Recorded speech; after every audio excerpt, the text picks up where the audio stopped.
¿Qué cosa es una línea de investigación? Las líneas de investigación son áreas del conocimiento que necesitan ser abordadas para resolver una problemática identificada. Es decir, hemos identificado un problema, necesita ser abordado ese problema para poder ser solucionado. Entonces, ¿qué es la línea de investigación? Las líneas de investigación son áreas del conocimiento que necesitan ser abordados para resolver problemas a partir de tu carrera profesional.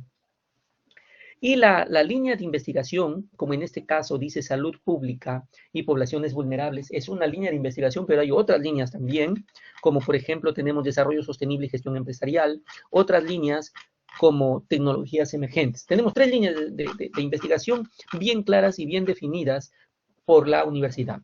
Muy bien. Cada línea de investigación tiene una sublínea. ¿Y qué cosa es una sublínea? Es como que algo que está inmerso dentro de la línea. Lo ilustro de esta manera. Imagínense su mano. Observen su mano. Quiero que todos observen su mano. Mano izquierda, la palma de su mano y los dedos. ¿Lo están viendo? ¿Sí? Entonces, esa palma de su mano viene a ser la línea de investigación. Y los dedos que tienen vienen a ser las sublíneas. Es decir, las sublíneas están inmersas dentro de ¿dónde? De la línea de investigación. Y los nuditos, las uñitas que tienen, vienen a ser los temas. Es decir, el tema está dentro de la sublínea y la sublínea está dentro de la línea de investigación. Así tienes que visualizarlo. Ahora, esta línea de salud pública y poblaciones vulnerables, esta línea de salud pública y poblaciones vulnerables es una línea de investigación que puede ser abordada desde los negocios, o sea, la administración, el marketing, la contabilidad, etcétera.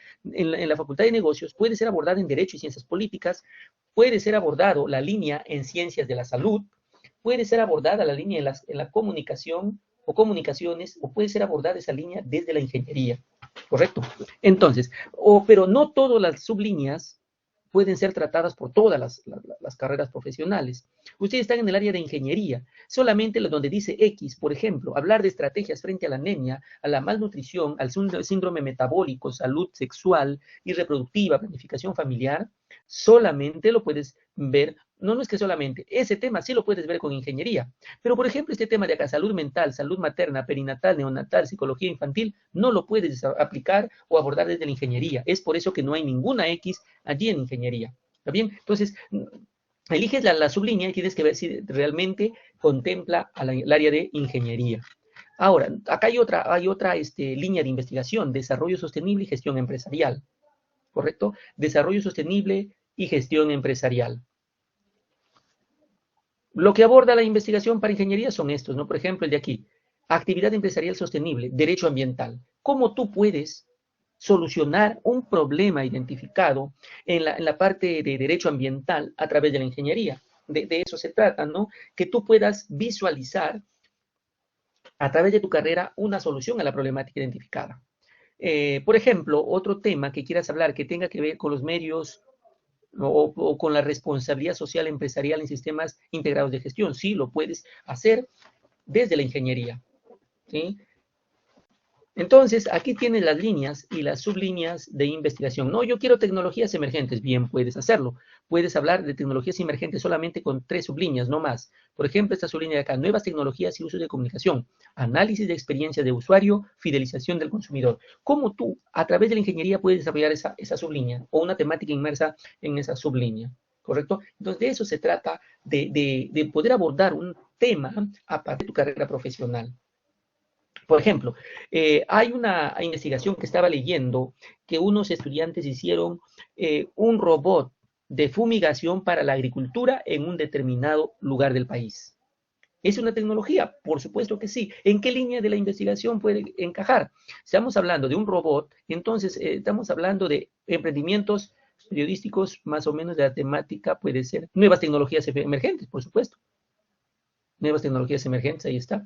Entonces, el tema que tú eliges tiene que estar inmerso en la sublínea y la sublínea, por ende, tiene que estar inmerso en la línea de investigación. ¿Correcto? Estuve haciendo un artículo con unos compañeros, amigos míos, y esta es la revisión sistemática. El título se llama Producción Científica en Estudiantes de Educación Superior, una revisión sistemática. ¿Correcto? La revisión sistemática va a tener su introducción como parte del trabajo. Esa introducción va a tener una realidad problemática.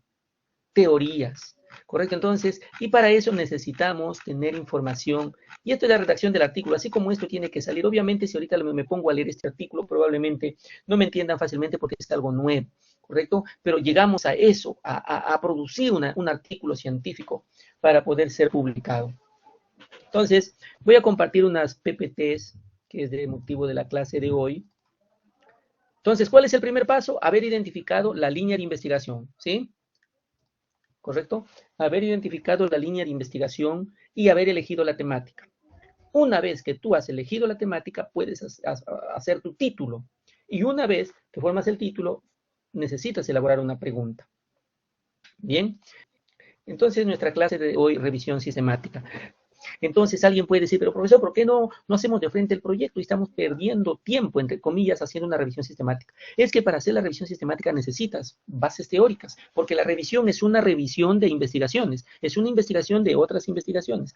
Por lo tanto, vas a leer bastante marco teórico que te va a servir para tu proyecto de tesis y por ende para la tesis. Muy bien. Entonces tenemos la revisión sistemática.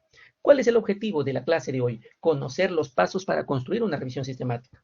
¿Están ustedes interesados en hacer su revisión sistemática? Su respuesta es sí. Te sirve como insumo para poder elaborar tu tesis. ¿Está bien? ¿Cómo vamos a hacer? Vamos a conocer los pasos para hacer una revisión sistemática. ¿Qué pasos se siguen para la construcción de una revisión sistemática? ¿Te acuerdas que empecé diciendo línea de investigación, tema, título y pregunta? Acá viene la importancia, ahí radica la pregunta. Esa pregunta tiene que estar alineada con el título y el título con el tema y el tema con la línea de investigación. Entonces, es importante hacer una buena pregunta de investigación, porque de acuerdo a la pregunta de investigación que tú te hagas, vas a buscar información. Por ejemplo, tú puedes decir, ¿cómo se ha ido desarrollando la educación? Hablando de educación, pero puedo hablar un poco de tecnología, cómo se ha desarrollado la tecnología y medios de comunicación en la época de pandemia. Entonces, para eso tienes que revisar muchos artículos que han hablado de esa temática. Y vienen luego los criterios de inclusión y exclusión. Para que tú empieces a bajar información de la nube, de las bases de datos, de artículos que te van a servir para tu marco teórico, tienes que hacer criterios de inclusión. Tú no vas a bajar todos. Tú pones la palabra, por ejemplo, sistema de fumigación en una empresa, pueden salirte como 100, como 2,000, como 5,000, no lo sé, pueden salir muchos. Entonces empiezo a hacer un criterio de exclusión, voy a poder dar un ajuste y empiezo a decir, no, solamente los que están en el 2020, 21 y 22, nada más. Entonces lo demás lo vas a discriminar y lo vas a excluir. No quiero que trabajen, por ejemplo, tesis y artículos, no, vamos a trabajar solo artículos para que el trabajo cobre realmente la importancia y el valor de la investigación. ¿Sí? Muy bien. Luego tenemos, dice, identificar las bases de datos. ¿Han escuchado ustedes de qué bases de datos tiene la universidad? ¿Qué base de datos usa la universidad? Las bases de datos se refieren a esto, miren.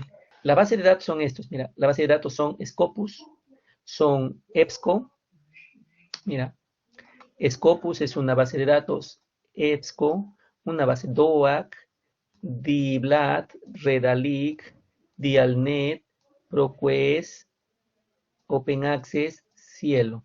Esas son, y acá tenemos a la Web of Science. Eso son las bases de datos. ¿Y qué es una base de datos? Una base de datos es como una biblioteca virtual donde tú puedes accesar para bajar información, que en este caso lo que necesitamos son artículos. ¿Está bien? Esas son las bases de datos. Ahora, hay muchas revistas que están indexadas en Scopus, otras revistas indexadas en la Web of Science, otras revistas indexadas en Dialnet, etcétera, en diferentes bases de datos. ¿Qué criterios se tiene que tener para incluir o excluir? Dice, la construcción conceptual de los criterios de inclusión o de exclusión no solo es importante para fortalecer la calidad académica de los estudios, además es importante para fortalecer la calidad metodológica.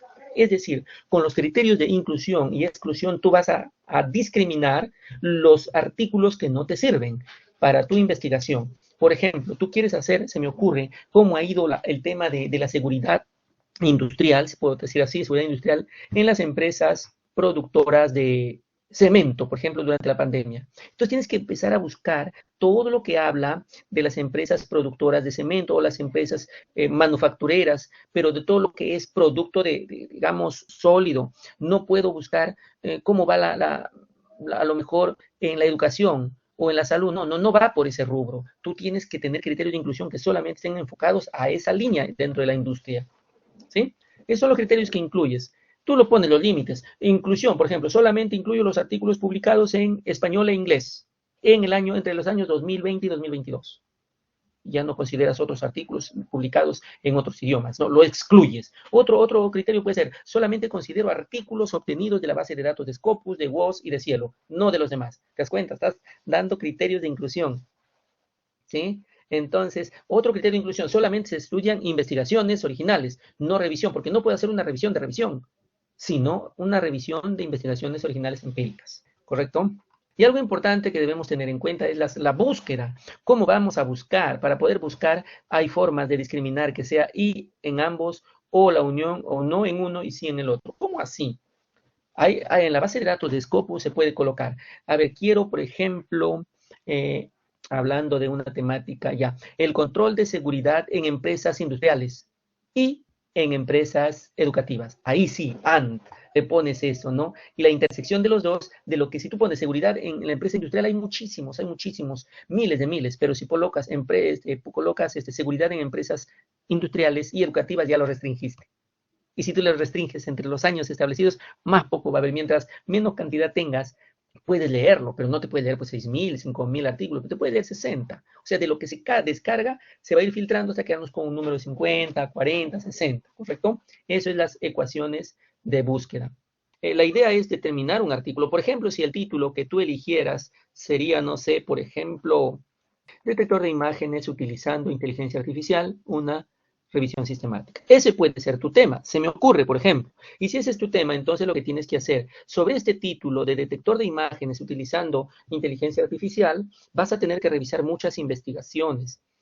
Para poder trabajar una revisión sistemática necesito acopiar la mayor cantidad de artículos de investigación. No consideres tesis, porque las tesis no han pasado por la rigurosidad de los artículos. Y si queremos hacer un paper de revisión sistemática, tenemos que revisar artículos que han hecho otros. En la revisión sistemática, ustedes no van a implementar nada, no van a programar nada, no van a hacer nada de esas cosas. Simplemente es lectura de las publicaciones o de los artículos que se han hecho.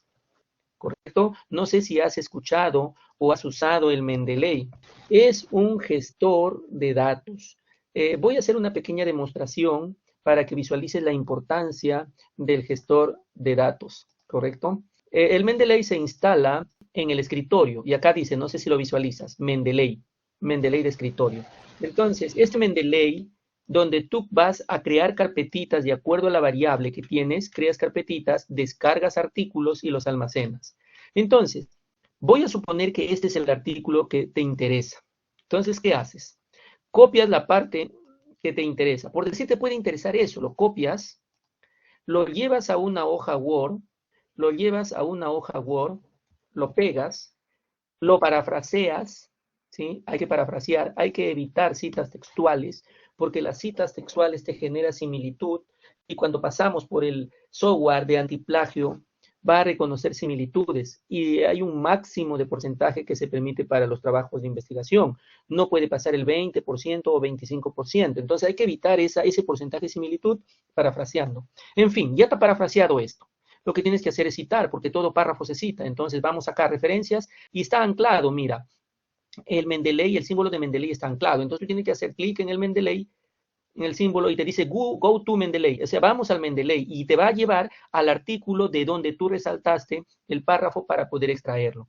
Entonces vemos acá, hago clic en ese artículo y me da esto, mira, lo visualizas, dice cite. En cite haces clic y ¿qué pasó? Te ha salido un numerito porque está en Vancouver, pero eso se cambia. Se pone APA séptima edición. Entonces aparece la cita en APA. No sé si lo ves acá, cita en APA. Muy bien. Pero así como hay una cita, también tiene que referenciarse.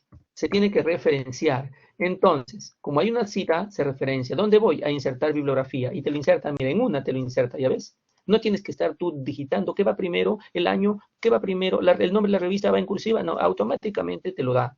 Para eso se utiliza el Mendeley. Pero para que tú utilices el Mendeley, necesitas pues almacenar en tu librería todos los artículos respecto a tu tema. ¿Cuántos debes descargar? Debes descargar un promedio de 50 más. Yo diría 100 artículos. ¿Por qué? Porque de ese modo vamos a poder discriminar en el proceso.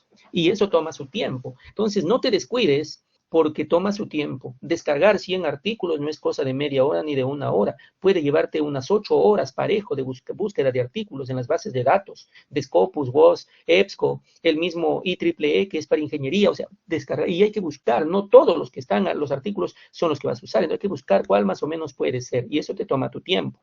Entonces, mi estimado, eso es lo que tienes que hacer. Primer paso, instalar tu Mendeley en tu máquina. Segundo paso, empezar a navegar de acuerdo al título que has elegido, empezar a buscar las bases de datos y descargar artículos. Ese es el trabajo que tienes que hacer